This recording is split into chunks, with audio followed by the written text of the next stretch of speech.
Kapil, are you going to kind of talk about the USGBC? Okay, and our sponsor.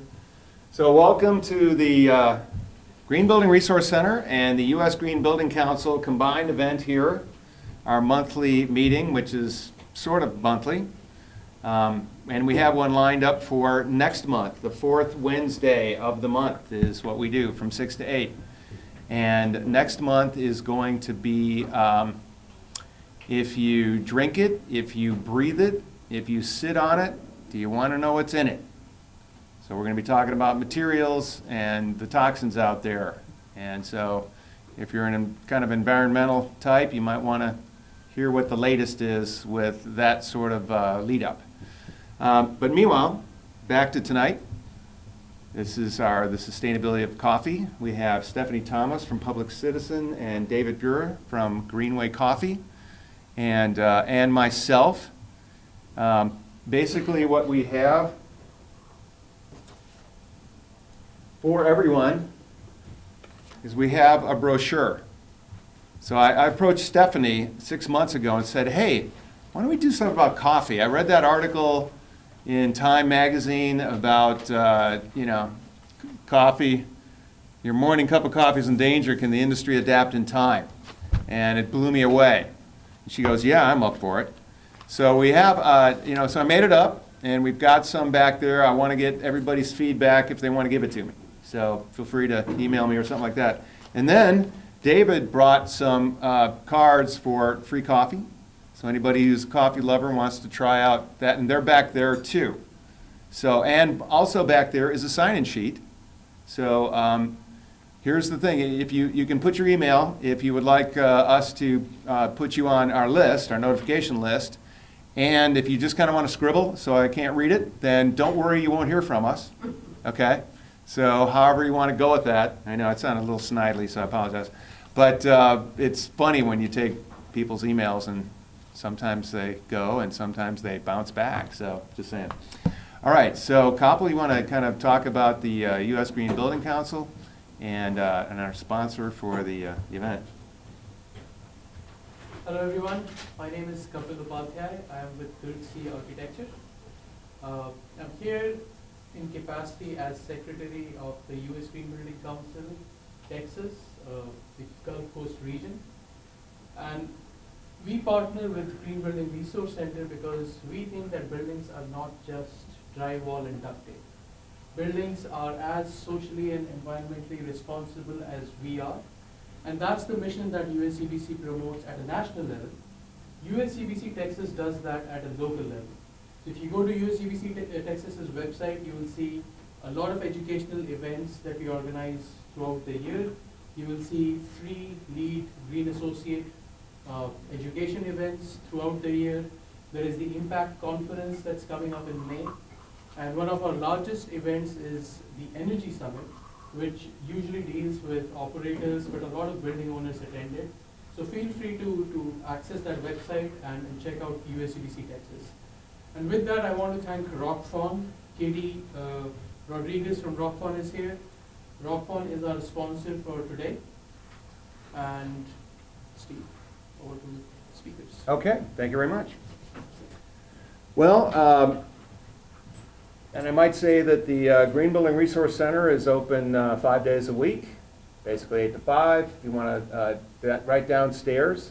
Anybody interested in green building materials? If anybody wants some green building advice on any kind of a building project you have in mind, come on down. Make an appointment. I will definitely help you with that.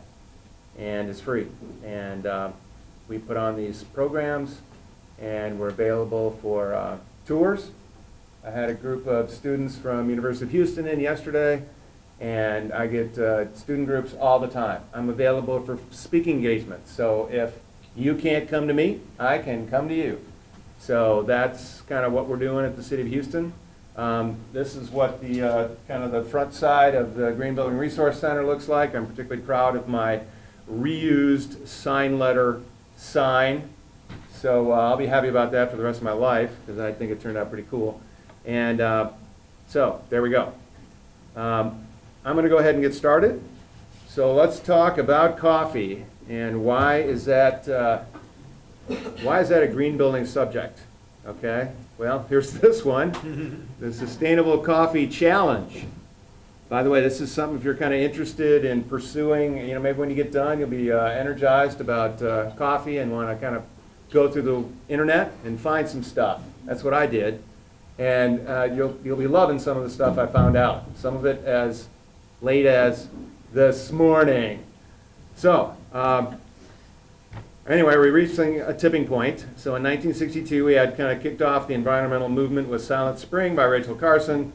And then the tipping point, anybody ever read The Tipping Point in 2000, Malcolm Gladwell? Okay, fantastic, right? And then last year, actually now the year before, whoa, Drawdown came out with the most comprehensive plan ever proposed to reverse global warming, edited by Paul Hawken, another out of this universe book.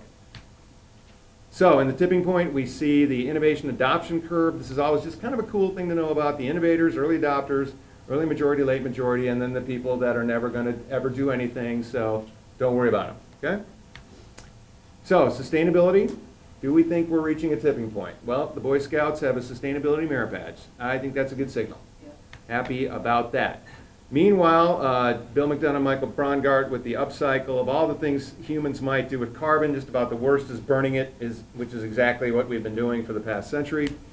And 52% of carbon dioxide generated since 1850 resides in the air, and the other half is in the oceans. So, is this a problem? Well, think it's hot now? Just wait. This is my favorite New York Times article, just about. Here we are with the 91 to 2010 average of days above 100 degrees.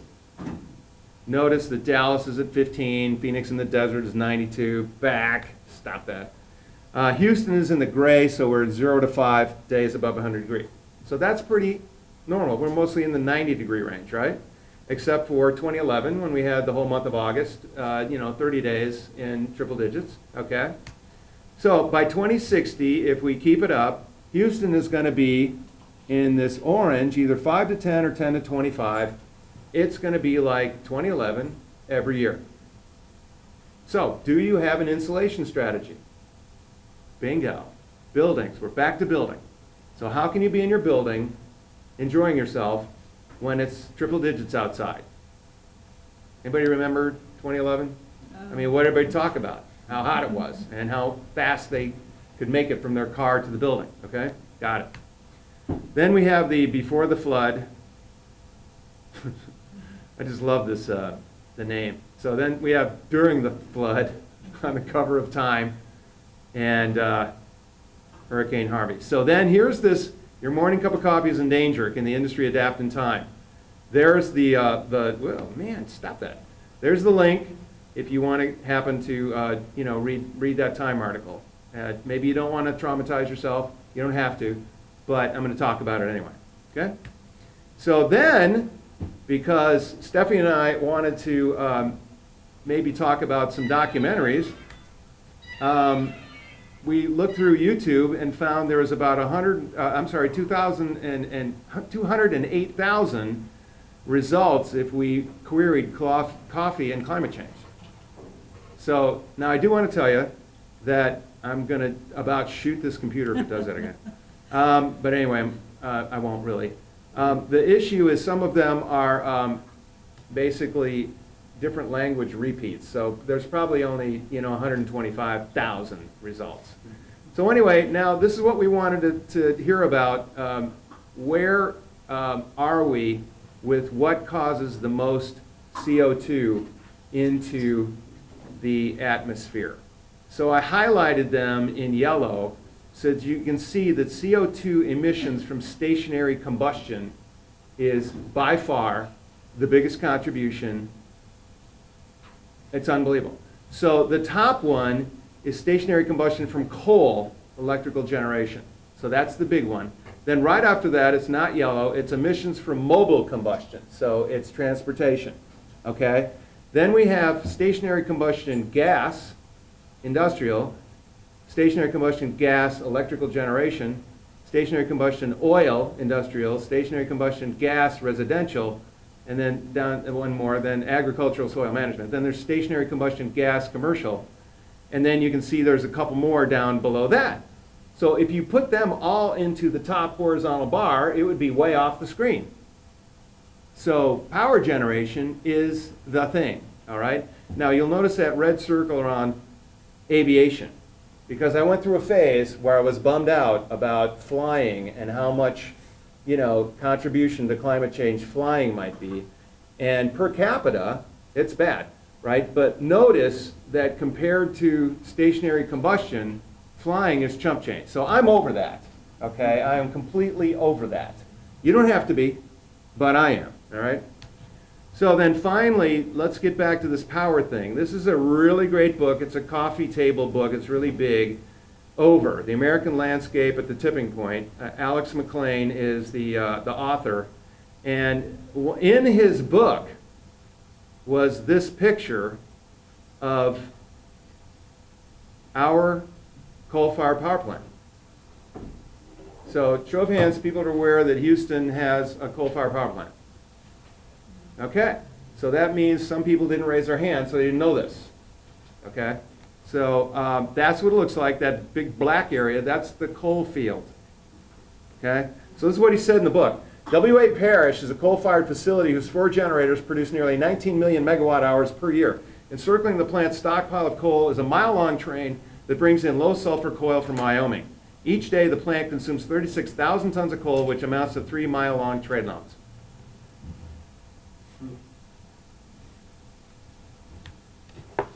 So what? Burning coal constitutes the largest human-generated contribution to atmospheric carbon dioxide. We know that. We just heard that. And is a major source of methane.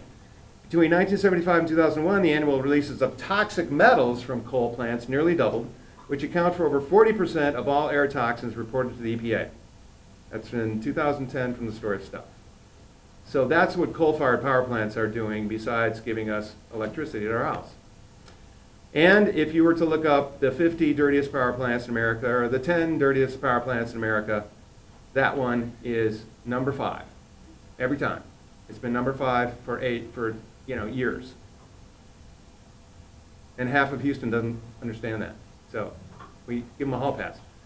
So anyway, here's this guy, Neil Carmen, who is with the Sierra Club in Austin, and he's done a lot of research on coal-fired power plants.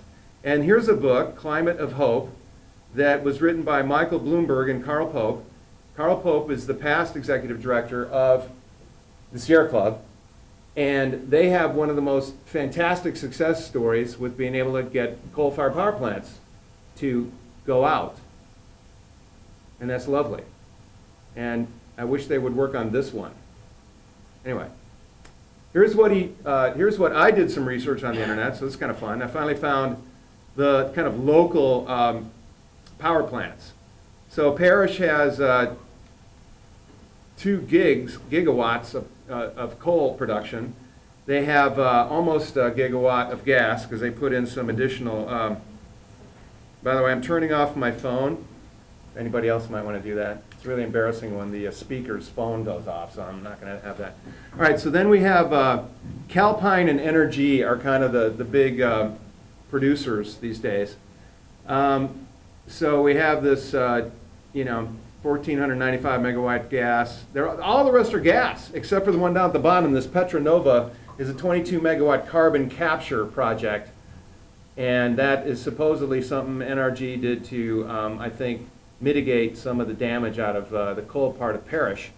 And, it's not in the same league. So at any rate, there we are. We have a whole bunch of gas, which is a whole lot less polluting than coal. But still, yeah. None of us know where Parrish is. Well, some of us don't. And I took that slide out, darn it, of the map. It's like Sugarland. Yeah, go back. Yeah, that's right. That. There it is. Yeah, but that's pretty vague.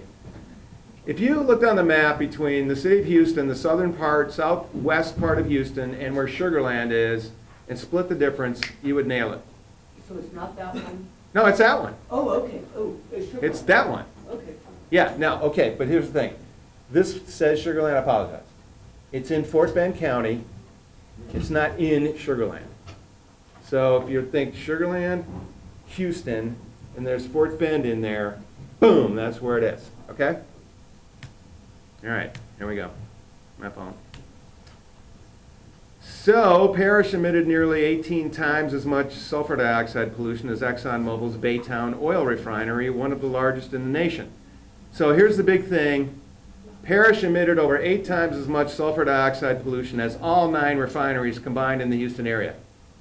So my hypothesis is that Houstonians keep giving Parrish a hall pass because we think we are inundated by the refineries on the ship channel.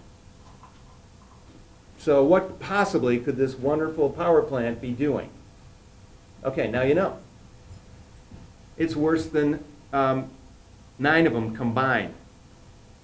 Okay. And then let's not forget that 66% of fuel energy is lost getting to your outlet. We have transmission line loss.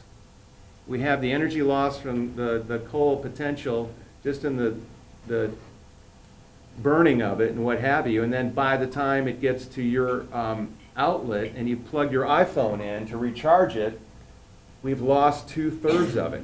So what I'm trying to get across is this idea that we might have a slight bit more reverence for our electrical power than we don't even think about it and take it for granted, okay? All right, so then here we are back to kind of green building. McKinsey published an analysis ranking the most cost-effective strategies for reducing carbon emissions, okay? For example, the report concluded that for a given amount of money, installing building insulation would yield greater net savings than solar voltaic panels. So we all love solar, but insulation is much cheaper.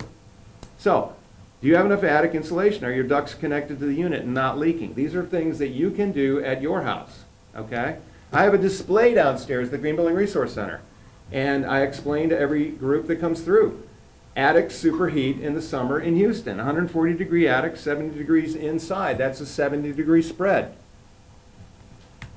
So I ask every group, as we notice that we need 12 inches of insulation to meet code, current code, right? So when you go in your attic, can you see your 6-inch ceiling joists? Then you don't have enough insulation. Half do, and half don't. So I'm thinking I have job security, and I got an idea. What if we taught this in, we used to have home ec, remember that? Anybody remember home ec? What if we mentioned something like, we're not trying to make everybody be an architect. I'm a little biased because I am one, but people might know that attic insulation is a really good idea in this town that will save you money. It's got a return on investment, pays itself back in about 18 months. So by the time you put it in after the second summer, you're ahead. And then you're saving money every year. So the point, using less power plant energy is a real solution. We can use less. All right, and then I have this do-it-yourself home energy audit that you can download from my website, or you can take a hard copy if you walk through down there. All right, so the world is in trouble. What are you doing about it? This is what we keep hearing. Keep calm and buy more, right? I mean, what we need at this stage is to increase our consumption. Does anybody think, is it just me, or do we keep hearing buy more? Okay, right. We are living on this planet like we have another one to go to. Meanwhile, Earthrise was the best science photo ever. And there was this incredible article in August, which was right after this Time magazine one, right? Losing Earth, the decade we almost stopped climate change. The hero was, I know he wasn't local boy NASA, but we have, our NASA here, and that's nice. And so Hansen was something. And meanwhile, they logged, it's a long article, it's almost like a book. And I wanted to read this, but it's a little depressing, so I'm not going to. But we've known about this climate change since the 50s. It wasn't widely known, but we've known. So there you have it. Meanwhile, the mayor has come out with a climate action plan. Thank you very much. I'm loving this. So City Hall is not silent. We're on it. We're developing a climate action plan. All right. Meanwhile, what about environmentalists? So Gallup says Americans' identification as environmentalists down to 42% from a high in 91 of 78%. That's depressing. Anyway, environmentalists, here's 3 books I just kind of want to throw out real quick. The Righteous Mind, Don't Think of an Elephant, and Prius or Pickup. Really interesting. This Prius or Pickup is blowing my mind. You're going to love this because it has some coffee stuff in it, okay? So The Righteous Mind talks about categories of liberal, okay? And liberals are most sacred value is care for victims of oppression, okay? Then libertarians, their most sacred value is individual liberty, okay? And it's a great read, I'm telling you. Meanwhile, the conservatives have pretty much all 6 of their foundation. So they're kind of equally divided. Very, very, you're going to love this book, I'm not kidding. All right, so then there's categories of progressives in the all-new Don't Think of an Elephant: socioeconomic, identity politics, environmentalists, civil liberties, spiritual, and anti-authoritarians. Okay, so they all, kind of mix it up, but let's just say that some of us environmentalists maybe are not, maybe some of us think more about the environment than other liberals, okay? Just, that's what he's kind of trying to point out. So then worldview from this Prius or Pickup, the fixed worldview is kind of the conservative side, then we have the mixed portion, and then the kind of liberal side. And so their current, and came out last year, so their numbers are showing they're slightly more conservatives but than the liberals, but the mixed is right there, ready to go either way, okay? And they mostly go fixed. So interesting. But this is the cool part that they talk about. So coffee is more polarizing than most products, apparently. In 2012, a consumer research firm called Biology conducted a survey to assess brand loyalty among 4,000 Americans. So Starbucks is among the companies that Republicans and Democrats feel most differently about. Democrats love it, Republicans don't. Whoa, I had no idea. Republicans do like coffee, but when they go out for their brand of choice is Dunkin' Donuts, not Starbucks. Anybody surprised? No, I'm not. My dad was a dyed-in-the-wool conservative, and he had,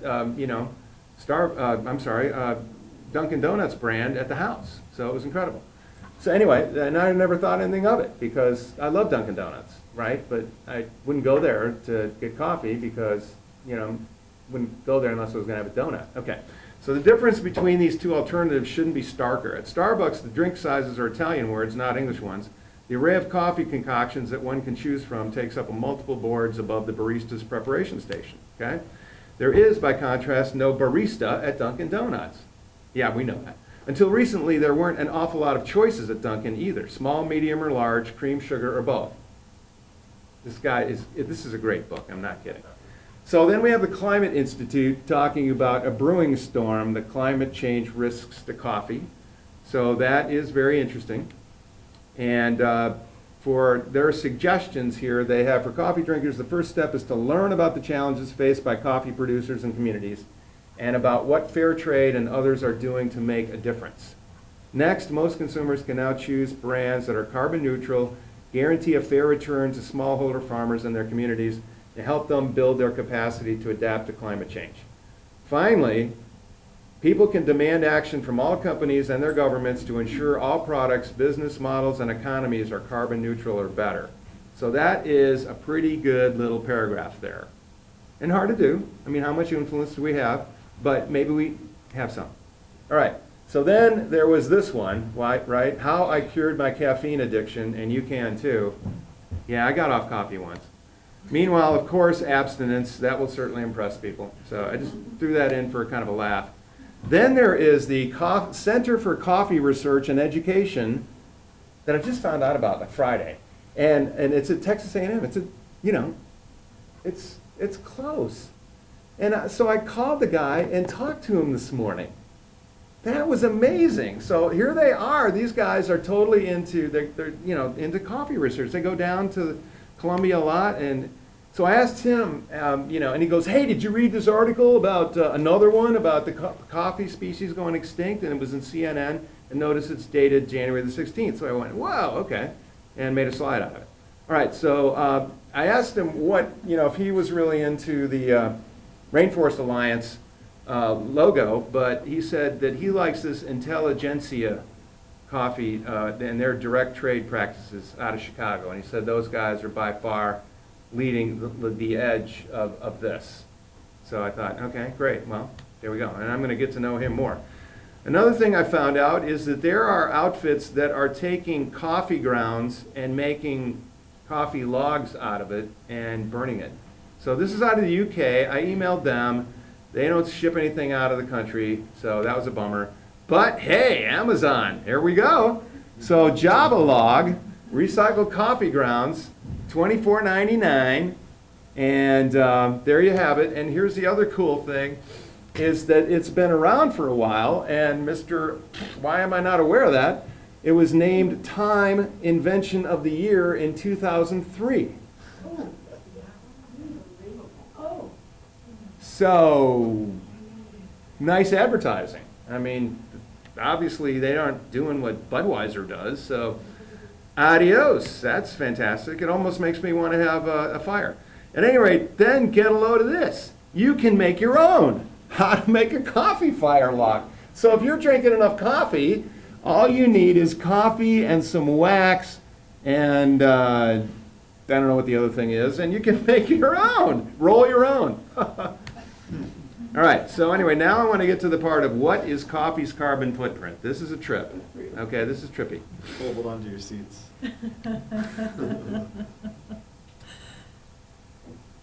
All right. We got the farm.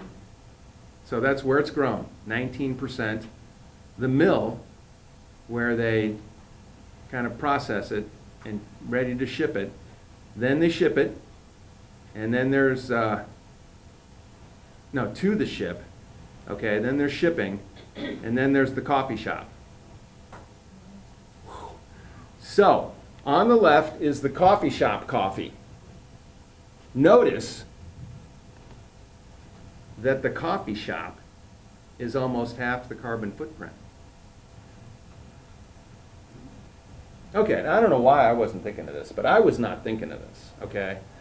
Meanwhile, in that article it said, so if you really want to kind of cut down on your coffee footprint, you can make your own at home. So I have home coffee. Notice that the coffee shop isn't in there. So it's like 10.5 pounds of CO2 per pound of coffee, and the home coffee is 5.5 pounds of CO2 generated per pound of coffee. So it's like half if you make your own. Why? You're living in your house anyway, whether you're drinking coffee or not. But a coffee shop, what else are they doing? Okay? Meanwhile, I thought I'd throw in, notice on the right, gasoline produces about 20 pounds of CO2 per gallon. So since we're talking cups, there's 16 cups in a gallon, right? So it's 1.25 pounds of CO2 when you burn gasoline in your vehicle. So the coffee shop coffee is 0.263 pounds per cup, and the gasoline is 1.25 pounds per cup. So yeah, it's an order of magnitude, but still. The fact that it's even close kind of blows me away, all right? Anyway, so some people are kind of like number nerds, and I do that once in a while, so that's why I was kind of impressed with this. Okay, so then I watched this video about this guy, Jim Townley. It was a TEDx, a TED talk. And so he was disturbed that the percentage of roasting was so big. And he came up with a much lower energy technique for coffee roasting. So when you look at, for instance, well, either one, it's the purple pie piece. And so when you take out the coffee shop, it's pretty big. It's almost a quarter of your coffee is just roasting it. Okay? All right. So that was interesting. That's about, I don't know, 19 minutes or something. It's really interesting. I think you'd really like it. He's from Canada. So here's the greenhouse gas emission sources for Houston. And so buildings are about half, and transportation is about half, and waste is kind of a rounding error. But that's what we're looking for emissions in a climate action plan. And so back to this whole coffee thing, how does that fall into it? Well, buildings matter. Okay? So back to this, 48% of the emissions for coffee is the coffee. And so, I don't want to demonize people, people's coffee shops. or anything like that, but I just think we need to kind of have this awareness. And then anybody who kind of wants to really feel good about it can make their own coffee at home. So there we go. I know I repeated myself on that, but there we are. So here we are to wrap it all up. What can you do?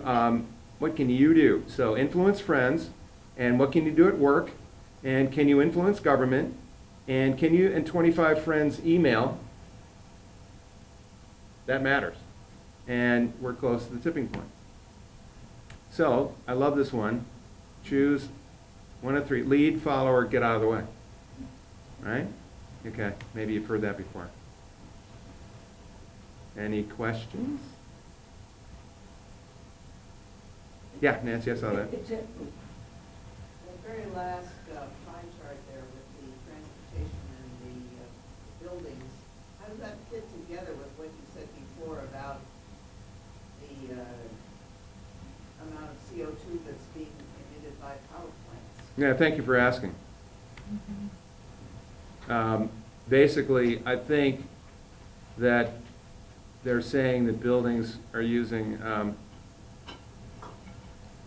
this is a protocol that the C40 uses that I personally don't agree with. I really like the drawdown technique, which Stephanie's going to talk about. And, you know, they're all over energy conversion because they realize that that is a thing by itself. And so I think the argument here is that buildings are using stationary power generation because and just now we're able to actually have any kind of number of electric vehicles that can run off of stationary power generation. And so I don't have an answer for you. Power generation is wrapped into buildings. Yeah, that's kind of what they're saying. So Steve, does the building amount include the wasted paper for the containers? I mean, you throw away all these paper cups. Yeah, I'm going to venture to say, not being an expert on that, that the waste part might be in the waste sliver. David, you know? About the coffee shop waste and paper cups and stuff. There's a lot of interesting information about that online. Yeah, exactly.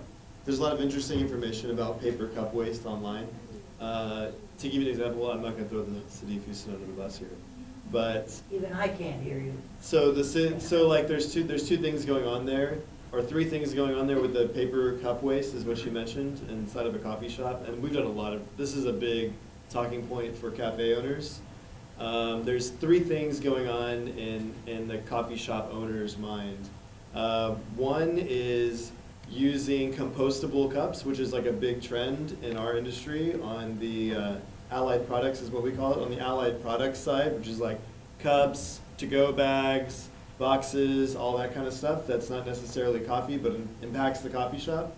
So the problem with compostable is it actually, if it gets thrown in the trash, instead of getting composted, it's worse than the paper cup going into the trash and going into a landfill.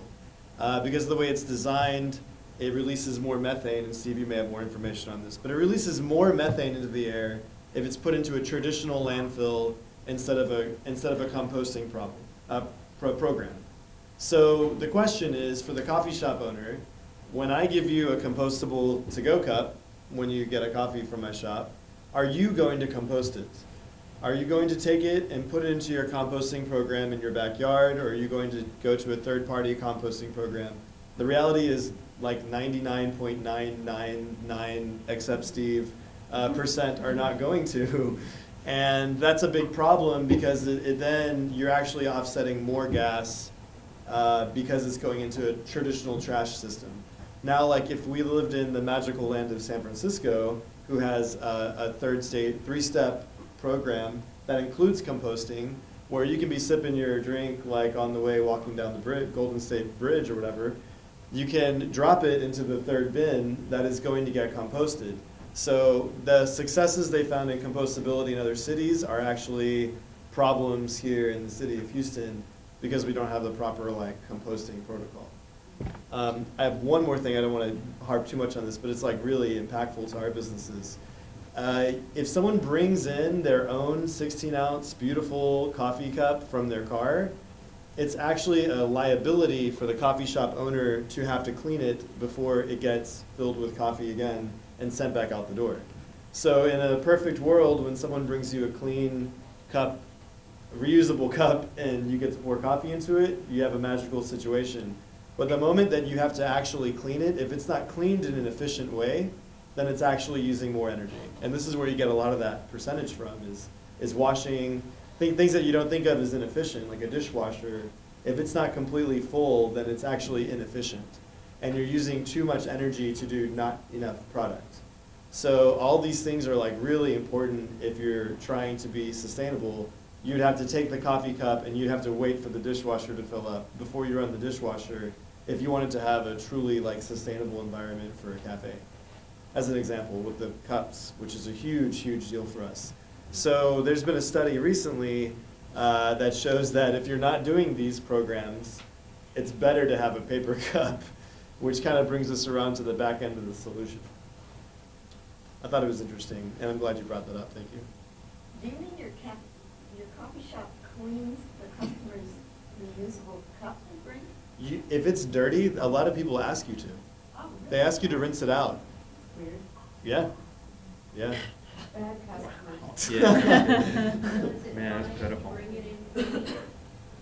Yes. Does that make it fine? Totally. 100%. Yeah, okay, because every grease has been fine with it, and I love my mug. Yeah. And hi, by the way. I also want to pitch in that coffee shops have been like a huge community hub for me. Yes. So maybe that justifies some of the overhead CO2, especially Coral Stores and all the board meetings. That's awesome, gets a lot of people together, Yeah. so. We did papers too. Thank you very much. Just one question, talking about the slide where it says, the Starbucks, places like that, roasting, and then it says home brewing roasting. Is that us buying community coffee at a grocery store? They're roasting those beans versus the Starbucks has their own beans and they roasting, or where's that roasting come with a home brew?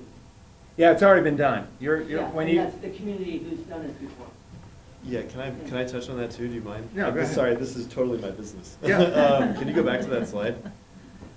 That's a great point, and roasting is a big thing to talk about. There is a lot of different ways of roasting, especially like if you look at the former Maxwell House coffee roasting space Here. that does CO2 decaffeination process and roasts, literally they would roast 35 to 40,000 pounds an hour. That's going to release a lot different emissions than like a local roaster would or even a Starbucks would.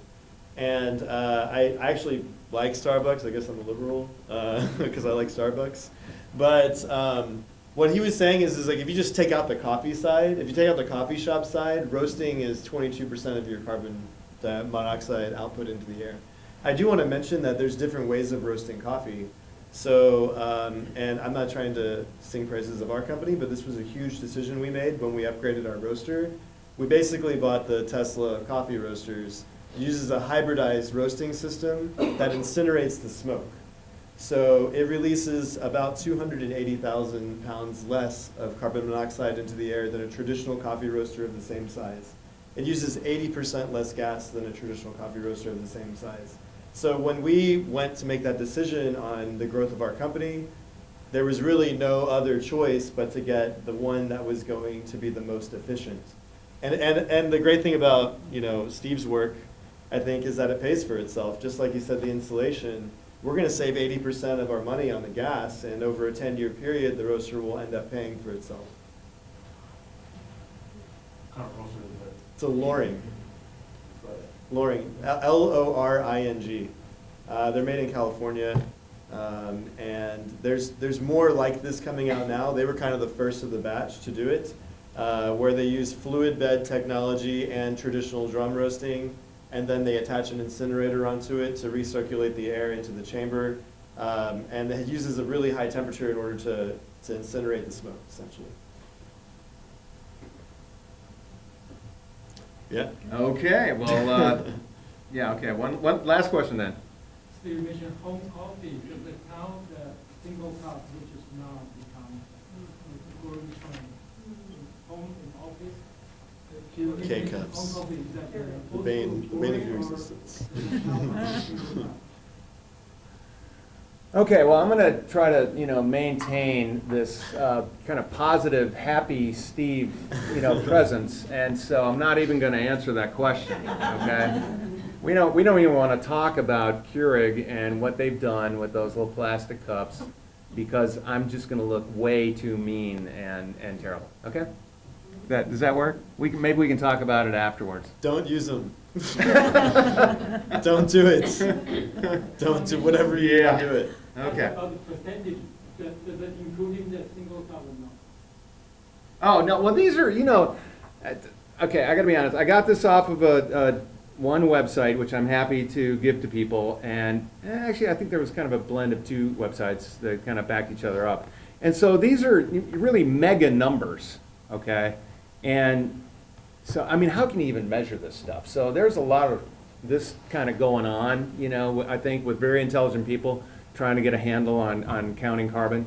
So the fact that all this is between these two is very simple spreadsheet where you put the numbers, so the farm, ship, mill, shipping, and roasting were the same numbers. The only difference was the coffee shop. And so that makes for a bigger pie, and it has a different, it kicks the numbers into different percentages, okay? But otherwise, the home coffee is a smaller pie, and the percentages are different, even though they're all, the 4 out of the 5 are the same numbers. That make sense?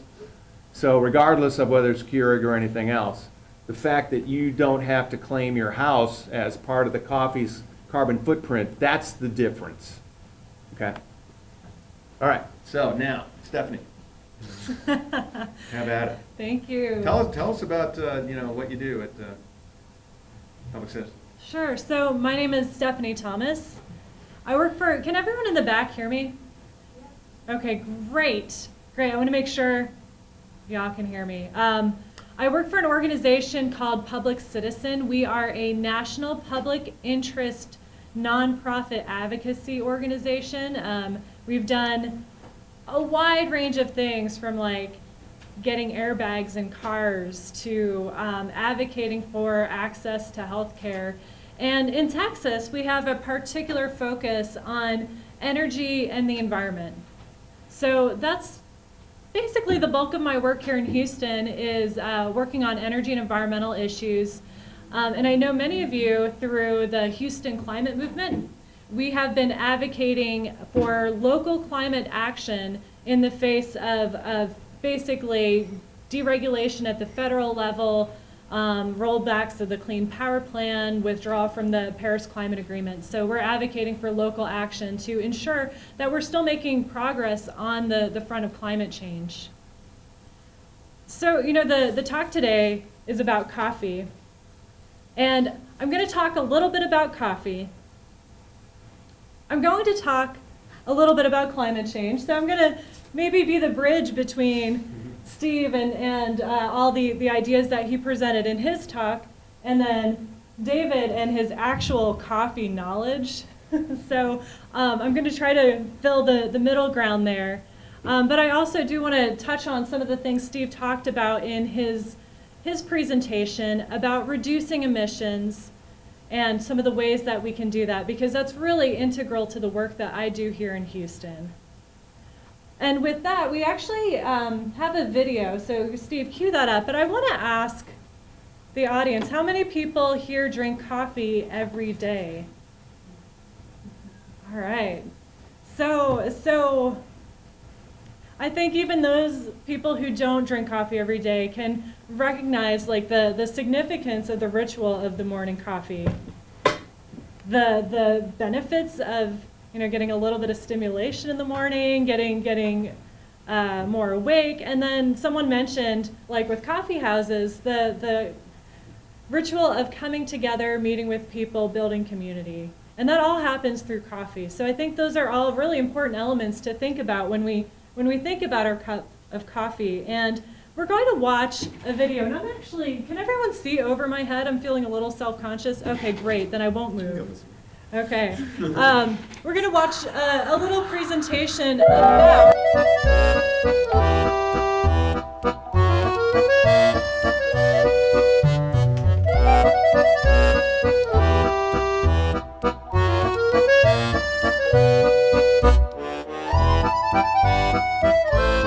My name is Alex Powar. I've been here since 4 a.m. I do quality control and education here at 4 Barrel Coffee.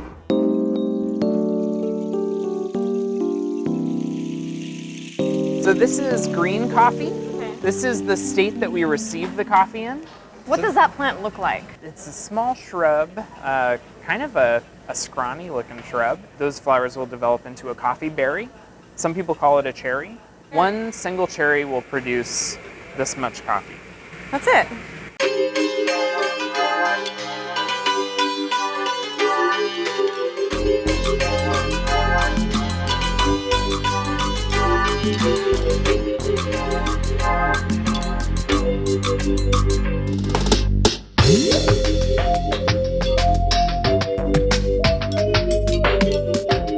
Coffee's a historically undervalued crop. Certain years we'll see, like producers in Guatemala, I think 2 years ago, were hit really hard by coffee leaf rust. And as a result, we had to pay more for what they were able to give us because it became a very competitive market.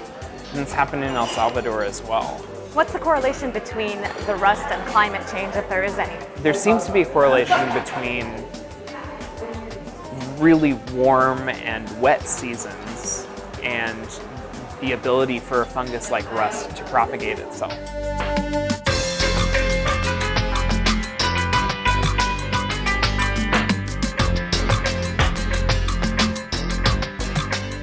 Certain parts of the world, the climate is changing in certain ways that are very unpredictable, and that amount of unpredictability has really led to a lot of problems with fungus and other pests. That sucks, Alex. It really does. I know.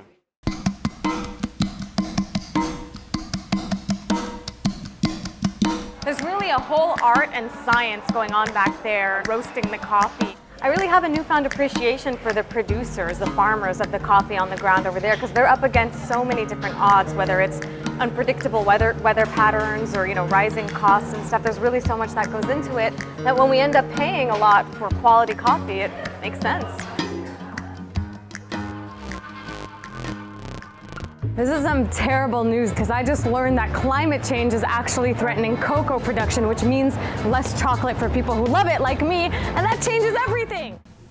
There you go. It's not just coffee. It's not just coffee. So, so on that note, coffee matters, right? Can we all agree with that? You want to say that with me? Coffee matters. Thank you. So this is, as Steve puts it, our wake-up call for coffee.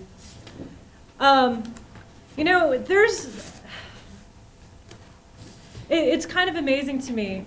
2.5 billion cups of coffee are, people consume that many cups of coffee every day, 2.5 billion cups. And we know, as Steve talked about, CO2 emissions in the atmosphere are causing climate change. And what impact that has on the coffee belt, which if you look in your handout, you'll see a very beautiful illustration of the coffee belt. What we know is it's changing the climate in those areas as well as other areas across the world. But what farmers are finding is that temperatures are rising. They're finding more unpredictability. So the rainy season isn't as predictable as it used to be. And they may be finding themselves in certain parts of the world with more drier soil, with more drier conditions, or in other parts of the world, more precipitation, more rain. Kind of like, we've even had some of that here in our area, some unpredictability in the weather, and more extreme events as well. So this is all a problem. It causes changes in the yields of coffee, how much coffee they can actually get. And 15 years ago, a farmer could get about 14.5 bags of coffee per acre And more recently, it's less than 10 bags of coffee per acre. So there's been a significant decline in the actual productivity, the amount that they're able to, or the actual yield from the coffee. There's also issues with pests and diseases. So the video talked about the coffee rust. There's also these boring pests that bore through the plants that can impact yields. There's also impacts on quality. So there are two main kinds of coffee that we drink. And you might have to actually tell me how to say it properly. Arabica? Arabica and Robusta. Arabica and Robusta, thank you. Yeah. And so Robusta is more adapted to a wider range of conditions, but it's also not as tasty. So if you like good coffee, this is bad news. If you just want the caffeine fix, then you might not be as bad off. The other issue that's happening is because of these changing conditions, the amount of land that's actually suitable for coffee farming is declining. And by 2050, people are predicting that only about half of the land that currently is available right now for coffee will be gone. So basically, the amount of area available to farm is going to be reduced, and it's going to be moving into higher altitudes or lower, higher latitudes. So it may be interfering, bumping against other kinds of crops that we rely upon for food. So this is all some pretty serious stuff. Coffee isn't the only thing. Chocolate is also being impacted by climate change for some of these same reasons.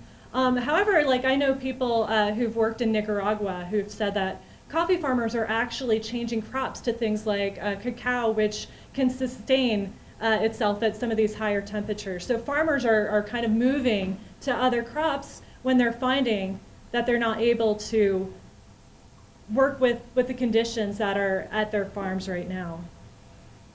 But the glimmer of hope for me is that we know that there's this problem, and this problem, in the large sense, is climate change. But we also know what's causing climate change, which means that we can work toward a solution, and that gives me a lot of hope. So there's some things that we can do as consumers of coffee that this brochure talks about. Looking for certain certifications, which Steve mentioned in his talk. Seeking out, even calling the companies that you buy coffee from and letting them know that this is an issue for you. Starbucks, according to the Time Magazine article that Steve references in this brochure, they know that this is an issue and they're working to address it. And there's a lot of smaller roasters, smaller businesses that are also very keenly aware of this issue. But as a consumer, you have a voice as well and can make an impact by calling your favorite coffee company and say, hey, I really want this to be around. I really like your product. Please work on this. Now, there's other things that you can do too. I mean, there's the whole scope of individual actions that people can take on climate change, from ensuring that their homes are insulated, to eating vegetarian diets, to taking more public transportation. There's a whole array of things, and the book Drawdown talks about some of those individual actions as well as some of those systemic actions that can be taken. For my work, I look at a lot of these kind of systemic issues and look for opportunities where we can have an impact on not just one person's world of CO2 footprint, but perhaps a whole city. And so the Houston Climate Movement, some of you have these brochures, I passed them out early on. We've been advocating for a local climate action plan to help reduce emissions here in Houston. And so some of those things that we might see come out of a plan which the mayor is moving forward on could be composting facilities for our city. It could be improved transportation corridors so that we don't always have to feel like we rely on our cars to get everywhere. We can take buses and trains more readily. It could be incentive programs to businesses to reduce their carbon footprints so that perhaps our favorite coffee shops don't have to go away, but they may have a smaller footprint. So there's different ways that the Climate Action Plan can help address emissions reductions. And I want to bring a quote in from the Time Magazine article that is referenced in the coffee brochure.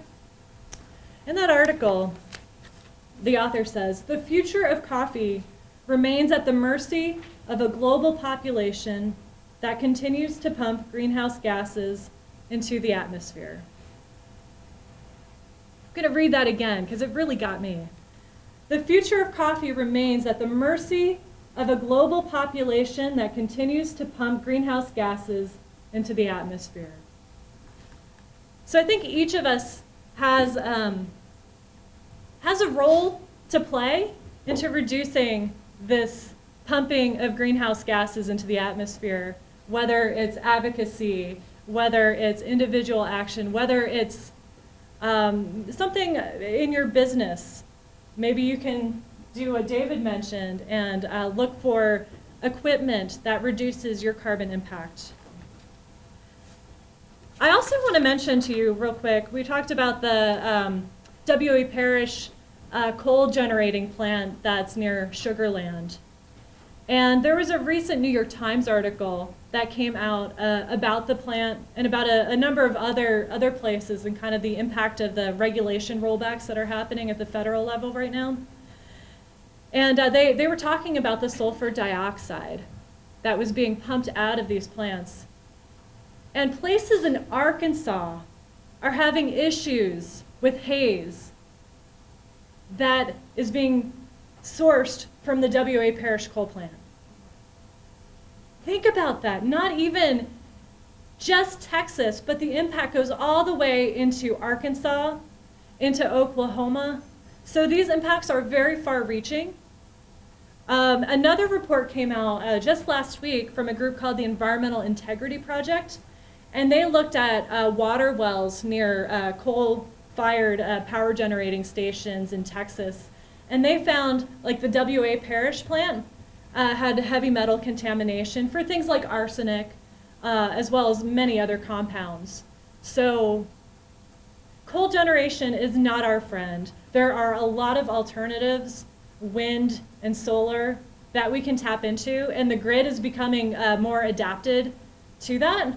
And kind of sticking with the W.A. Parish thing, I have a few brochures up here. I don't have very many, unfortunately, but if you're interested, come up and take one or snap a picture. On February 11th, there's going to be a town hall hosted by a couple of residents in the Fort Bend area and supported by Public Citizen and Sierra Club to discuss how the W.A. Parish coal plant is among the deadliest coal burning facilities in the country, and to think about what we can do as people who are impacted by this facility.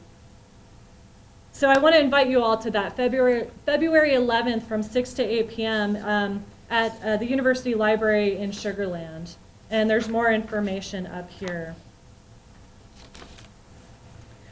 So that's a whole lot of information for me. So I'll take some questions and then we can move on to David, who's going to tell us a lot of really interesting things. So does anyone have any questions for me? Okay. I'm frankly terrified of that parish now. Yes. It's not a question, but more of a shock and awe statement. You know, I think it is really shocking because, like Steve said, we think so much about the Houston Ship Channel as being kind of the source of air pollution, but it's definitely not the only game in town, so to speak. And yeah, the W.A. Parish coal plant is like kind of lurking in the background. I have a question for you. Sorry. Yeah. We'll get to me in a second. You mentioned these EPA rollbacks on the federal level, in particular with coal, and that is basically supporting something like the parish for producing more. Is that correct? Yes. So one of the things that the federal government had been working on under the Obama administration, something called the Clean Power Plan, which would be kind of like a tailored program. So every state gets to set their own targets, but they would make targets for emissions reductions, greenhouse gas emissions reductions, so that we could actually meet some of these goals of this actually predated the Paris Climate Agreement, but really the urgency to reduce emissions is there. We just need to find some way to go about doing it. There's also been rollbacks in things like mercury. So coal plants have been limited in the amount of mercury they can pollute, but that's being rolled back.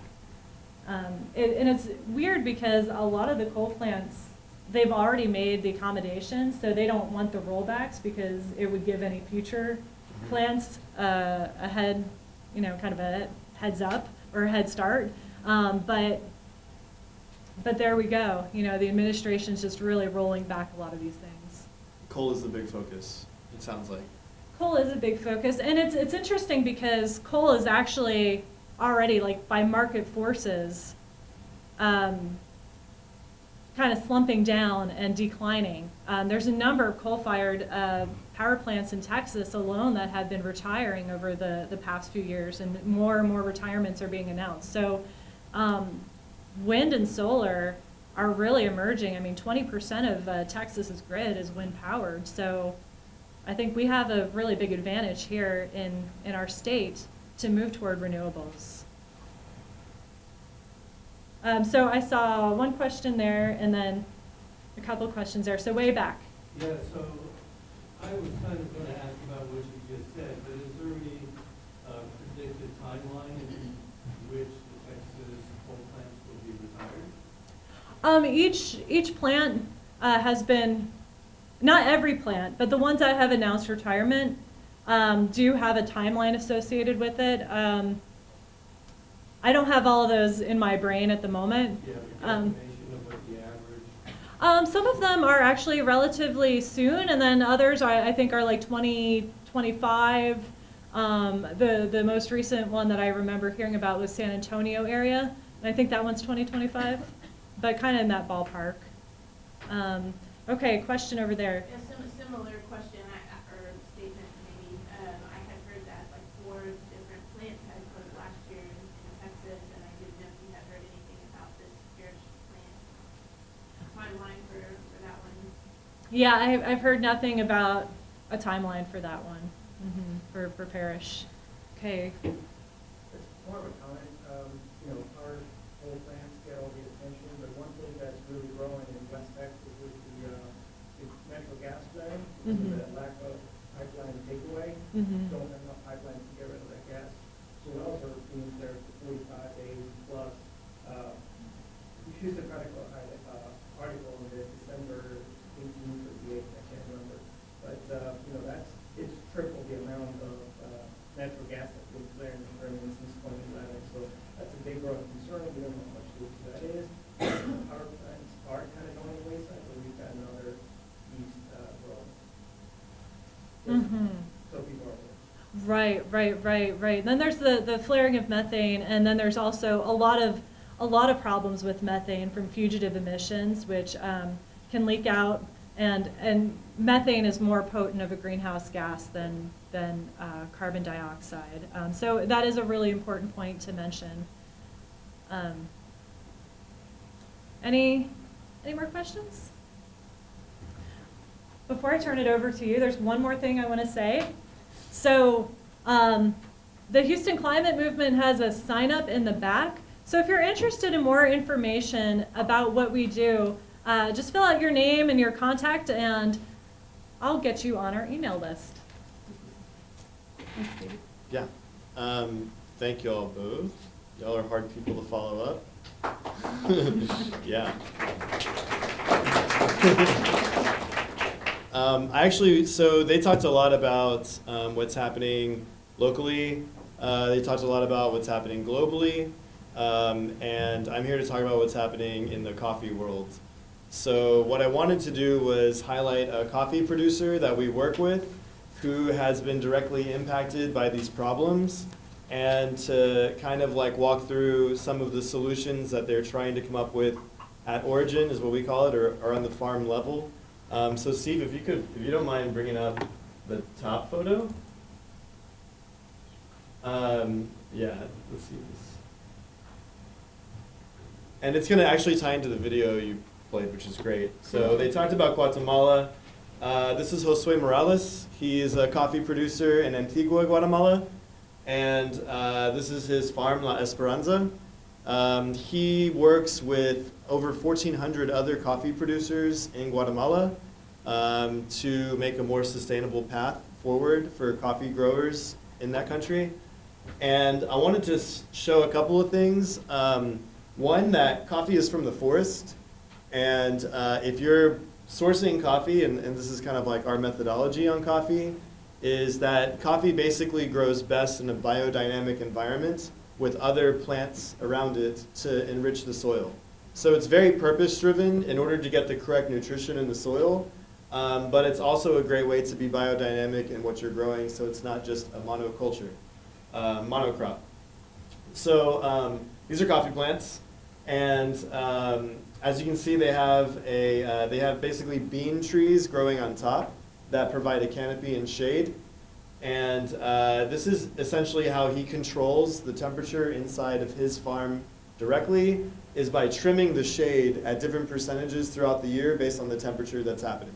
So this is a new technique that's happening at origin in Central America in particular, in order to fight the fungal disease, roya, or rust, that has become prolific because of the temperature rise in Central America. So to give you an idea, this basically almost destroyed the El Salvadorian government. Was this one fungal disease that basically took out 70% of the crop for 3 years in a row. It went from 4 million bags of production to essentially 250,000 bags of production, and it basically crippled the government.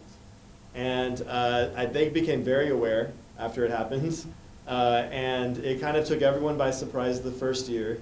But coffee takes many years in order to create a sustainable environment. It doesn't happen overnight. So they've been taking steps. This all started about 7 or 8 years ago, as you mentioned in your little article. It all kind of happened at the same time. You see 91 to 2010, and then you see 2011, and it's just been kind of chaos ever since in Central America. So one of the ways he controls temperature at the farm level is by blocking the sun at certain times of the season, in order to maintain the right temperature to mitigate the proliferation of roya. And that's one example of what they're doing on the farm level that's trying to basically save the crops. Another thing, if you look underneath Josue, if you notice on the ground here, it's not just like brown torn up soil or dirt. The first time I went to his farm in 2013, it was basically like what you would see at what you would think of as a farm, with like impacted dirt on the ground. And that was the first year he was affected by roya. And since then, he started to grow a top layer over the soil in order to maintain moisture in the soil and to maintain like a humidity level throughout the farm. And that's also helped. So they're basically from the top down to the floor, they are working every chance they get in order to fight this problem. Can we pull up the other guy I have here? That one will work. Yeah. And it's really impacted not only one farmer in particular, but it impacts the governments, and that causes political instability. I've personally experienced it at origin when I go down there. You know, as an example, he has an armored car, which is a little disconcerting if you think about it. But even on NPR yesterday, they talked about the political activism in Guatemala and the assassinations of the political activists. I don't know if y'all heard that article. It was literally yesterday they talked about it. One of those activists was one of the farmers that we work with in Guatemala, in the northern regions of Guatemala bordering Mexico. what's happening is the Mexican cartels are also coming south, and the Guatemalan government is essentially taking a hands-off approach, and they are taking over the coffee farmers' lands, in particular the cooperatives, and it's causing a lot of political dissent.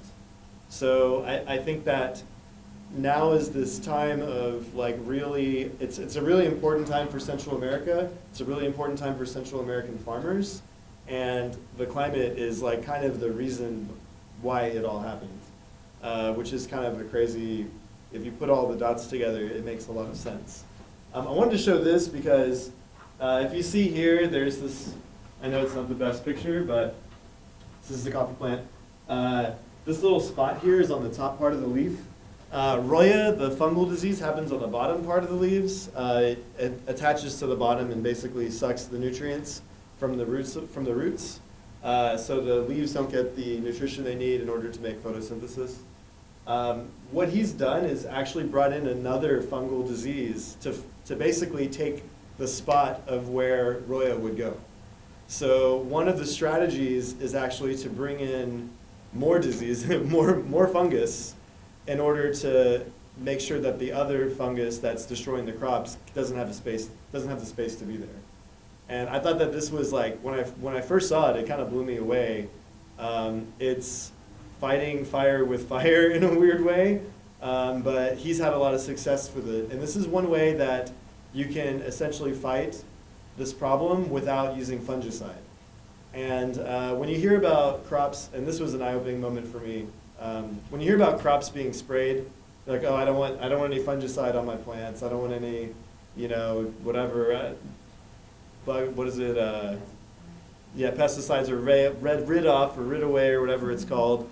You're like, oh, I don't want any of that on my vegetation. I don't want to consume any of that. And I agree with you. I totally get it. When I saw it on the farm level, they're not spraying once a month. They're spraying every day.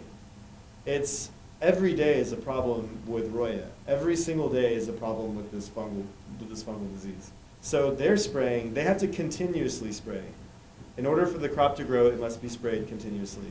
So it's been a very high priority for the farmers to find a way to naturally fight this problem. And this is the solution that they've come up with so far, is bring in more fungus to block the other fungus. And I thought that it was a really, seeing how much of the farms are spraying as much as they do was a really eye-opening moment in how much coffee costs and the reason that it costs how much it does. And the reality is like they didn't have this problem 15 years ago. And they did have it 60 years ago for one season because of some crazy weather pattern. And they saw it one time, and then it went away for 55 years, and then it came back and hasn't gone away since. So they got a taste of it 50 years ago, and now it's hitting, and it's not going away. And they're trying their best to grow the proper botanical varietals of coffee that are more resistant to rust. Rust is the English translation word for it. But again, it's like all hands on deck. They're trying their hardest in order to keep the crops alive. And for a lot of these countries, it's like it's basically going to balance their economy. Each flower on this plant is forecast by the government because each fruit on this plant is going to decide the economic stability of Guatemala or Nicaragua or El Salvador, and or Bolivia and Ecuador for that matter if you go further south.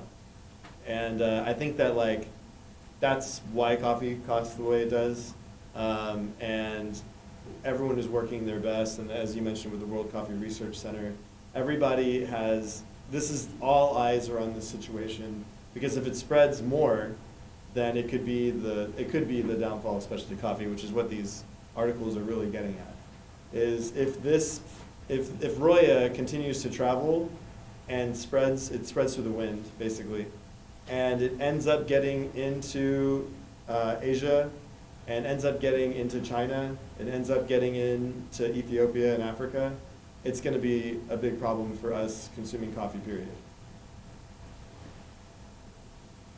I never see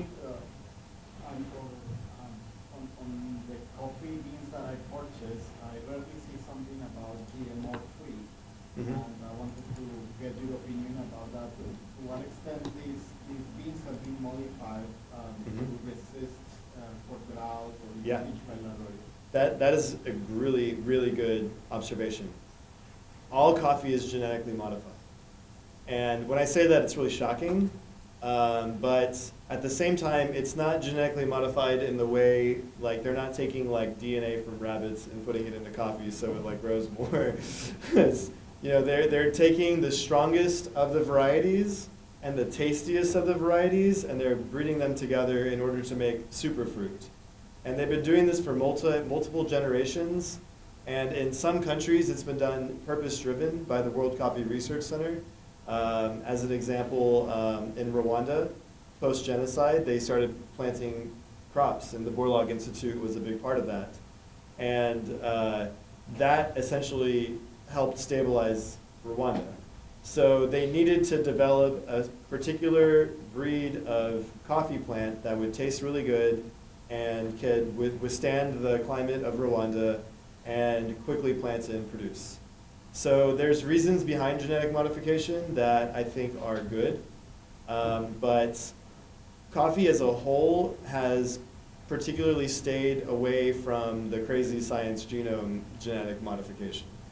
And I think that like we can thank our Central American partners for not kind of buying into that style of agriculture for that. But also I think going back to kind of like who purchases coffee and how and why, we scrutinize our purchases slightly more, I think. So that style of genetic modification hasn't happened yet, but like essentially all coffee is genetically modified. How effective is this beneficial fungi, or are they also spraying those areas continuously? Is it not that effective? Josue has not had to spray his farm for 2 years. So that's a success story. Again, he's one of 1,400 other farmers that he works with. So what they found is if you think of coffee and you think of climate change, well, there's 2,000 different climates in Guatemala. In fact, in the Houston area, there's 13 different climates. So there's all of these very specific microclimates that coffee varieties, in particular very separate varieties, like there's one that basically ripens orange instead of red, right, as an example. So they found that like in particular microclimates, at particular temperatures and with particular nutrients in the soil, a particular variety will be more resistant to rust. So what they've been doing is taking these readings at the farm levels in different parts of the country in order to find the weather patterns and the soil mixture in order to find what variety they want to plant there. And this is kind of like using data in order to basically beat the system by planting a different variety of coffee that will be more resistant. Yeah, and again, this is working with Berkeley. There's a coffee institute at Berkeley as well. Berkeley has been really focused on Guatemala right now. I know Borlaug Institute has been really focused in Africa for a long time, and I think now is focused in Yemen. And by all means, they need to be, because there's all sorts of problems there too. Yeah. Any coffee shop questions? Because after reading that data, and I'm pretty familiar with that chart, if you had any questions about the sustainability of cafes, I can attempt to talk to you about them. We manage a few cafes in town, and it's a big conversation with us. And there's some stuff that we can do, but there's also some steps that are frankly just like we've tried and failed and maybe done worse than what we could have done in the past. I used to pick up bags and pounds of coffee at Starbucks. Do they still do that after they use the grounds, and they'll rebag them because they'll rather you take the bags out instead of the dumpster and all the coffee grounds? Do you know that? Starbucks doesn't do it anymore. Well, they're a big company, you know. That's which is not a good excuse for them, but like they're a big company, you know. Well, and but every little place, sure. I mean, every So and throw it out and broadcast it on my yard. It was so green. yeah, no. It's you want about a 5% mixture of ground coffee in your compost is what I would recommend. And I did that, but I would Yeah. broadcast the heck out of it. That's a good starting point for that. We take our coffee grinds from our busiest shop, and a guy in town who makes a tea mixture for soil. His name is Solaris, is their name. He comes and picks it up every third day. If you wait too long, it starts molding, and it's not, you can't use it. Yeah, you can't use it for compost anymore. But he's created a system. The problem is he only needs one shop's worth of coffee grounds. So if there is a large-scale coffee log, someone wants to get into the coffee log business, come pick up all of our coffee grinds. I'd love to give them to you. In terms of the sustainability of coffee shops and their viability, is there room for more coffee shops, or is the market already saturated? I think there's more room. I think there's more room on the financial sustainability side of things. I think there's more room for more coffee shops. If you just look at the size and density of Houston, and you compare it to the other cities around that are a similar size and density, even if you take out the outer sides of Houston and you focus on the 610, the density of 610 and inner loop, we're still way behind Portland, Oregon, Seattle, definitely behind Chicago as far as like how many coffee shops exist. I will say this, the Houston consumer is on par with colder climates as far as how much coffee they drink. So you can kind of take that out of the equation. The Houstonian drinks just as much coffee as the Seattleite. Stephen, I wanted to ask you, we just spent some time in Costa Rica, and we own the Central City Co-op, so we're really close to our farmers here. And so when we went to Costa Rica, we purposely visited some farmers there in different regions, and I think it was shocking to me to see the dynamic in Costa Rica and how it's changing. I mean, I think we all know that it's hard for small farmers to survive, but you always think, oh, coffee producers are doing okay. We saw in Costa Rica that one of the biggest well-known organic cacao farms was recently sold to a pineapple plant or pineapple farm because they couldn't support their labor costs in Costa Rica of maintaining that. And I think they're still doing organic cacao in Honduras, but now Costa Rica has lost this wonderful organic cacao property. There was hundreds of acres.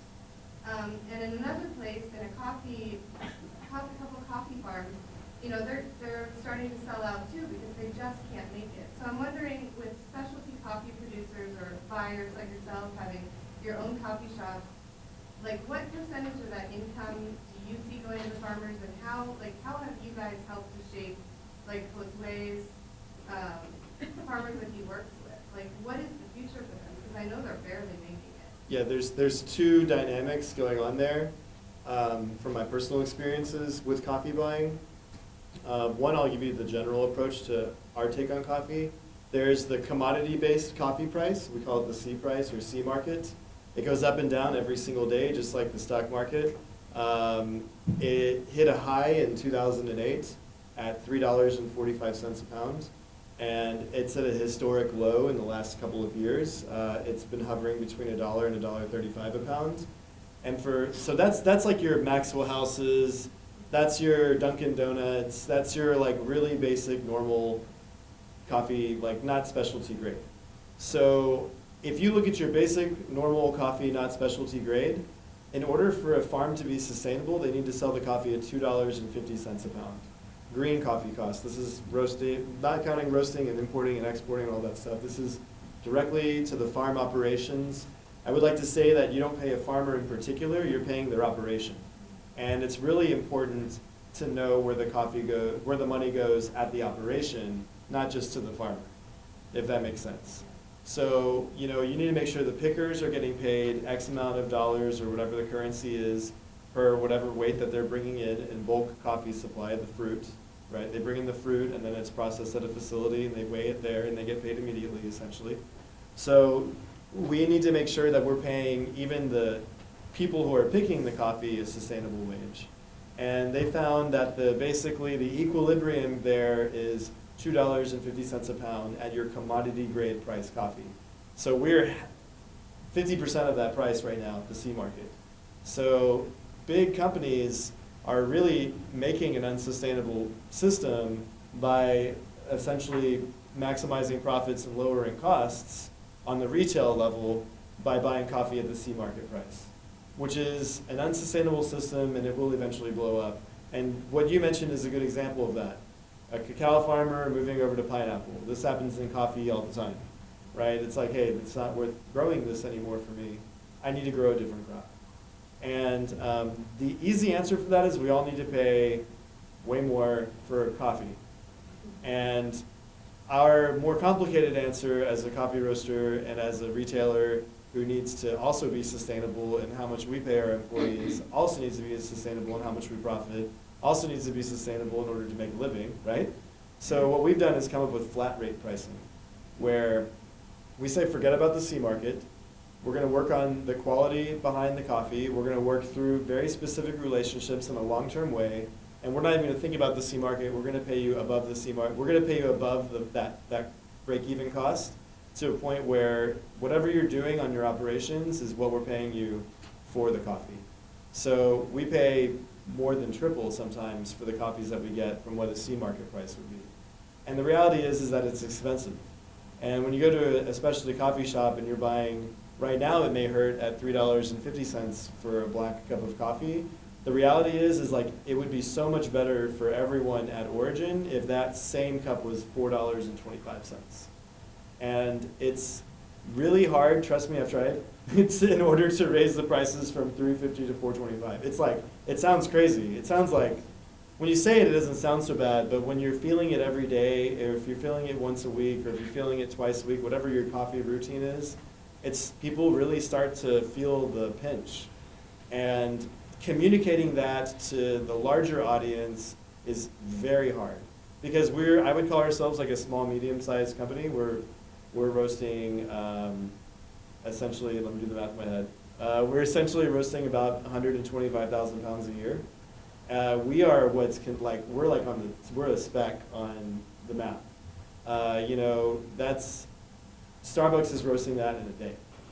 And the reality is that like communicating it to the consumer group as a whole needs to be done in a much more specific way. And I think climate change is probably very similar, where we're having a hard time describing how bad it's become or how bad it is already to the larger consumer group that's purchasing the products. Yeah. I've got a new question. Really, both from an environmental standpoint and from a psychological, personal standpoint, probably the best solution is not to drink coffee at all, I would think. So for one, you have these monocrops, being grown around the equatorial areas. A lot of exploitation of workers, I'm sure, is going on in this process. And also, coffee is a stimulant, and there are many psychological benefits from not consuming stimulants. Here you're going through the whole peak and withdrawal kind of sine wave there, which is not necessarily so healthy or good psychologically for people. And I support getting rid of all of animal agriculture myself, so that's kind of the same story. Yeah. But anyway. I look at that in a couple of different ways. Coffee is colonialism in a really crappy way. These crops were, so I'm going to disagree with you, but I'm also going to agree with you. It's going to be a two-sided thing here. So, coffee was brought to Central America. It's not from there. Coffee is from Ethiopia. And that's the birthplace of coffee. And anywhere that's growing coffee that's not Ethiopia, it was brought there by colonialism, essentially. And the reality is that if you're not working with indigenous cultures when you're sourcing coffee, then you're probably working with like a German immigrant to Guatemala as an example. And not that that's a bad thing, but like it's just the reality of history, right? And I think that like to just brush aside coffee is probably not the right approach because again, you're bringing viable jobs and you're bringing outside economy into a lot of these countries that really need an economic push. And if you're not consuming that product, or if we're not consuming that product, then there's no one to grow it, and then those people will also have to find something to do. So- But that's an economic argument. Yeah, cultural, economic. Environmental. Yeah, Environmental perspective. right. But, I think one of the pillars of sustainability is also success. I think that, like, I'm sure this affects y'all a lot, right? It's like even the city of Houston, if you're permitting LEED buildings, if that building can't be built, then there's no reason to have the certification. And I think that on the other side of this, and this is again a cultural side, not really an environmental side, but if you look at political revolutions of Europe as an example, they started with coffee.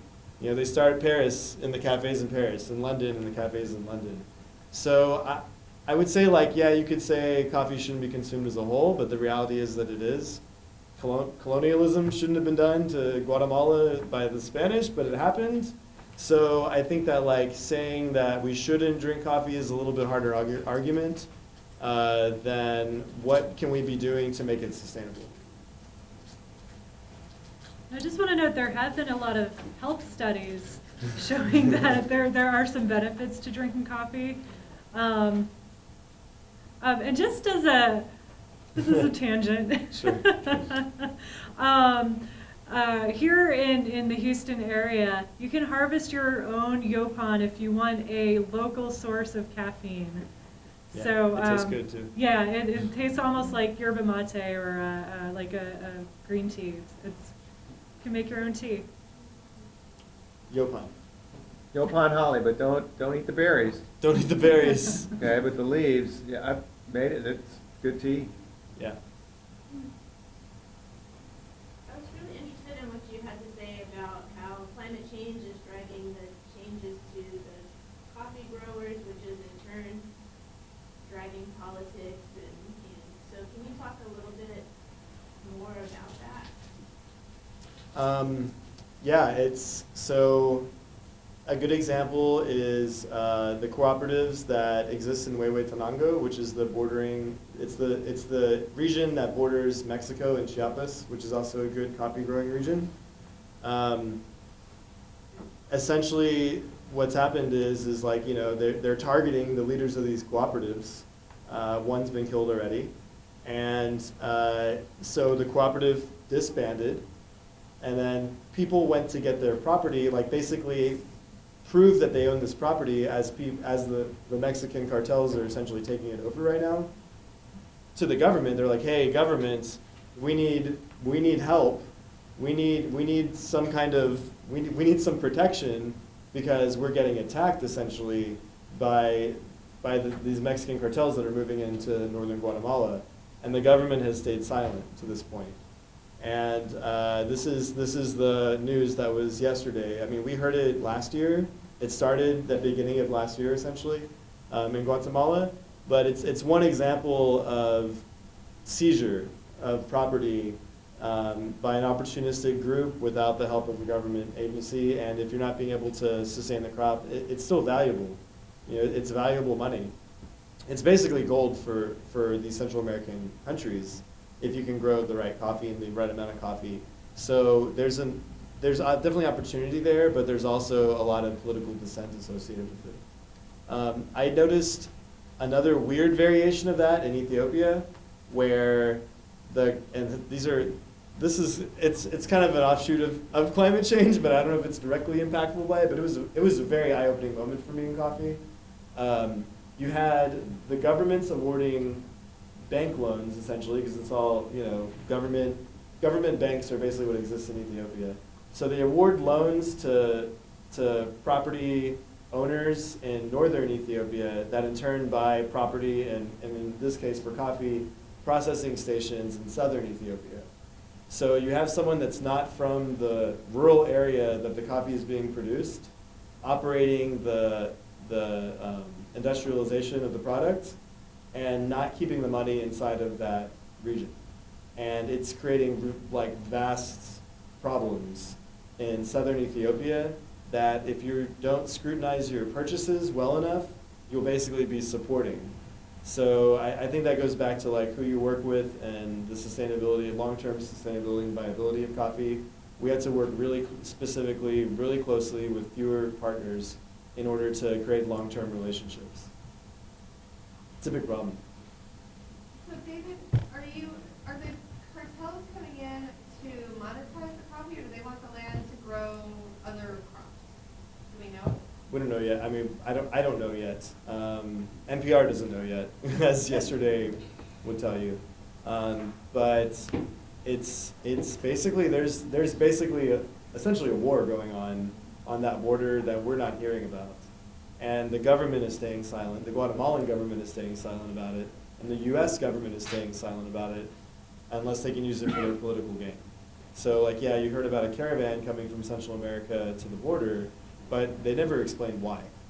You know, they never told you where these people were coming from and what the problem was, but you can very much see the problem if you look at the border of Guatemala and Mexico. You have some fascinating stories about your business. Tell us a little bit about the marketing. How do you sell more or convince other people, consumers like us, to buy at your coffee chains? I'm the worst marketer on the face of the planet. It's the harsh reality of that. Do you have me beat? I'm the worst. You know, we're a word of mouth business almost entirely. We don't have a sales team. We grow organically, not in the sense that was a weird word to use here, I guess. We call it, you know, we focus on the quality. We focus on purpose-driven coffee, and we focus on relationships, and that's how we've grown our businesses. It's probably to the, you know, it probably hurts more than it helps, and maybe that'll change in the future, but we don't have a sales team. The marketing that we do would be like, before we open a cafe, we'll send a PR statement to, like, you know, the Houston Chronicle and to the Houston Press and to Culture Map and these various forms of like food-driven media. But outside of that, we don't really, we don't have a sales team. So like really badly, I think, is the best answer to that question. Well, speaking of that, though, I'm going to jump in and say, you know, this idea that Stephanie and I had about this, you know, awareness campaign for coffee people, and do you think that there's any chance that, you know, a coffee shop would be interested in, you know, getting customers aware of this threat? Oh, it's a to dream. coffee? Yeah, absolutely. And I think, like, you know, we'll have to talk about this when there's not 40 people staring at us. But I would love to work with the city of Houston in order to come up with, and honestly, this is a big topic with specialty coffee across the nation. Everyone is interconnected really closely in coffee. And if we could come up with a solution from the starting point of deciding you want to open a coffee shop to the ending point 36 months later when the city approves you, that we're working on that. That creates essentially a lead certification, but for cafes. And it goes all the way down to the cup that you're using. It goes all the way down to the way you're using your dishwasher in order to make a sustainable environment. And have some data that drives that, that would be like one of the most groundbreaking things we could do. Well, plus in this, we didn't put the component in there about, you know, the coffee shop adding to the, you know, per cup. Yeah. I mean, good grief, buildings are buildings, you know, good grief. I don't see how we can single out coffee shops compared to all these other underperforming buildings that we have all over the place.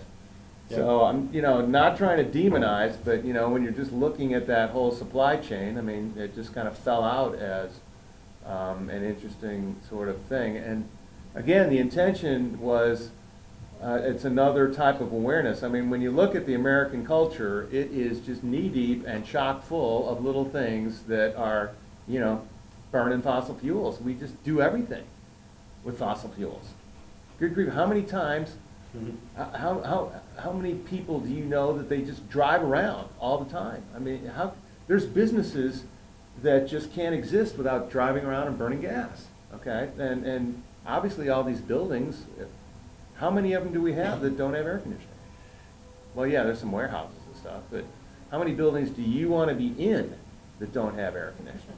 Okay, so it's just, who would have thought of coffee?